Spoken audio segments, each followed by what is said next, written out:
Hey everyone, today I'm going to show you some of the anatomy of the heart and how blood flows through the heart. I am going to warn you, it is raining here, so if you hear rain or frogs in the background, I apologize. So let's begin. First thing I'm going to do is draw a heart. Now, isn't that how everyone's heart looks?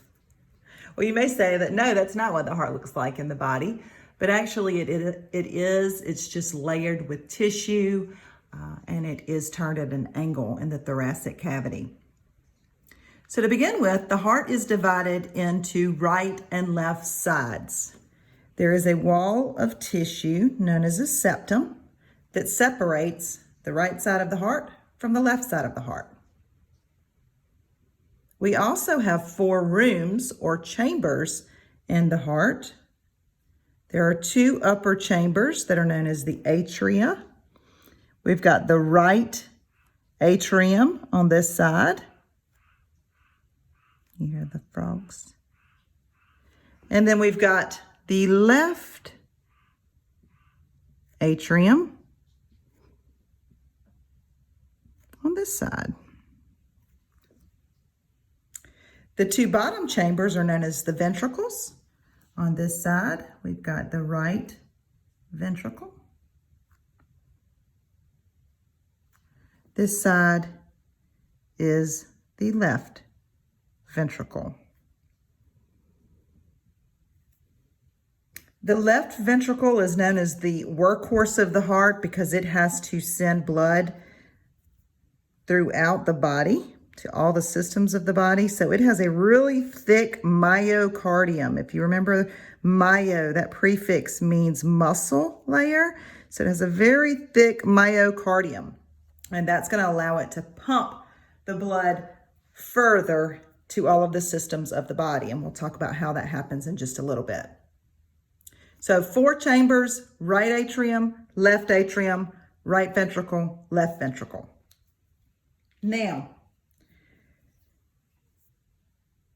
for blood to get into the heart, blood that comes into our heart comes in deoxygenated, okay? On one side, it comes in oxygenated on the other side. So the right half of your heart is going to have deoxygenated blood. How does that blood get in? Well, it comes from the largest vein in the body. Does anybody know what that is? The vena cava. If you guessed vena cava, you are correct. So if you have deoxygenated blood coming from the top half of your body, above the level of the heart, from the head or the arms, it's coming in through the superior vena cava. And it dumps into the back side of the right atrium, about this area here. And then down here, we have deoxygenated blood coming from the lower half of the body into that same large vein known as the inferior. This area is the inferior vena cava. So they're both connected, but they pass behind the heart and they dump into the right atrium. They dump that deoxygenated blood, okay? Once that deoxygenated blood gets into the heart, into the right atrium, it has to be able to travel down into this right ventricle. The way that happens is through a valve. We have valves. I'll do this in a different color. Valves, and this valve here, can you see that? Yes. This is known as an atrioventricular valve because it's in between the atrium and the ventricles. This particular valve has 3 cusps or flaps. So it's named the tricuspid valve. Tri means 3. So we've got deoxygenated blood in the right atrium. That right atrium is going to squeeze or contract and push deoxygenated blood through the tricuspid valve into the right ventricle. Now, when that deoxygenated blood gets into the right ventricle contracts or squeezes, and it pushes blood out of this vessel known as the pulmonary artery.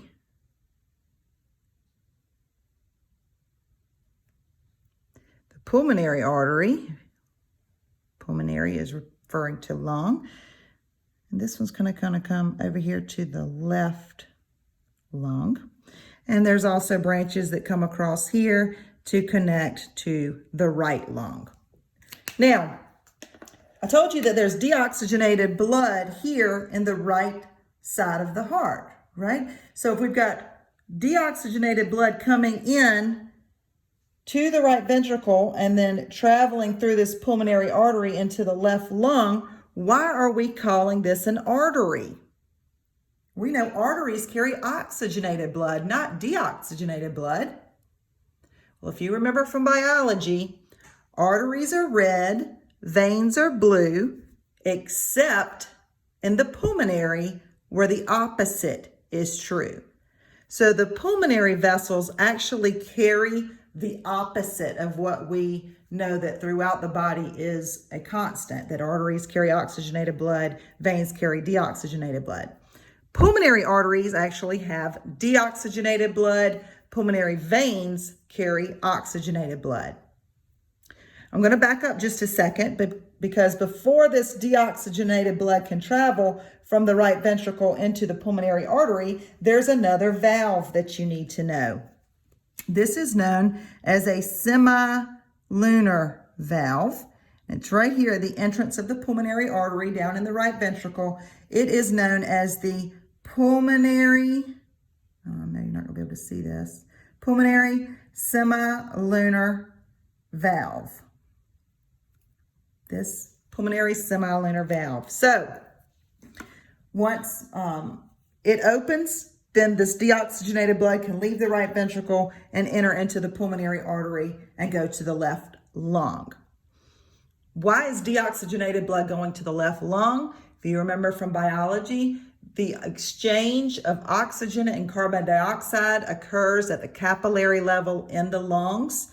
So we've got to get rid of deoxygenated blood. We've got to get rid of that waste, that carbon dioxide. That's going to occur in the lungs. Once we've gotten rid of that waste, we're picking up oxygenated blood, which is what all of our tissues in our body need to survive. And that oxygenated blood is going to come into the heart from the lungs, and it's going to come by means of the pulmonary veins. Remember, opposite here. So we've got oxygenated blood now coming from the left lung. It's going to dump into the left atrium. Left atrium is going to bring in oxygenated blood. Once this oxygenated blood gets into the left atrium, it's going to travel from the left atrium down into the left ventricle. But to get there into the left ventricle, it's got to pass through, guess what? A valve. This valve has two cusps or flaps, and it's called the bicuspid or mitral valve. I know that's hard to read. But this is the bicuspid or mitral valve in between the left atrium and the left ventricle. It allows oxygenated blood to flow from the left atrium down into the left ventricle. Once this oxygenated blood gets into the left ventricle, we have to be able to get it to all the tissues of the body. How do we do that? That occurs because of a very large artery. In fact, it's the largest artery in our body. Anybody know what that is? The aorta. If you guessed the aorta, that is correct. So here is the aorta, and it actually starts down here in the left ventricle. And remember, we said the left ventricle was the workhorse of the heart, so it's got that thick myocardium. It's going to really squeeze, and when it squeezes, it really packs a punch. It has a lot of force to push large amount of blood into the aorta, and that aorta is going to take the oxygenated blood to all the cells and tissues in our bodies. Before oxygenated blood can get out of the aorta, though, guess what it has to pass through? A valve. Can you guess what type of valve this is down here in the aorta? Did you guess semilunar valve? If you did, that is correct. This is known as the aortic semilunar valve.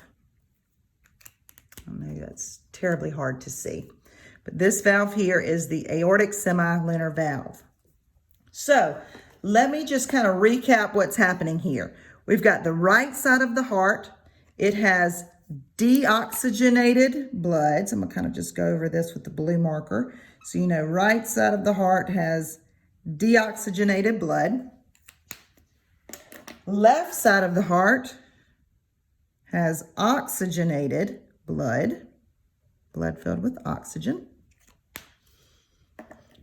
So we've got deoxygenated blood coming from the tissues of the body, carrying waste products like carbon dioxide, comes in through the superior and inferior vena cava, dumps into the right atrium.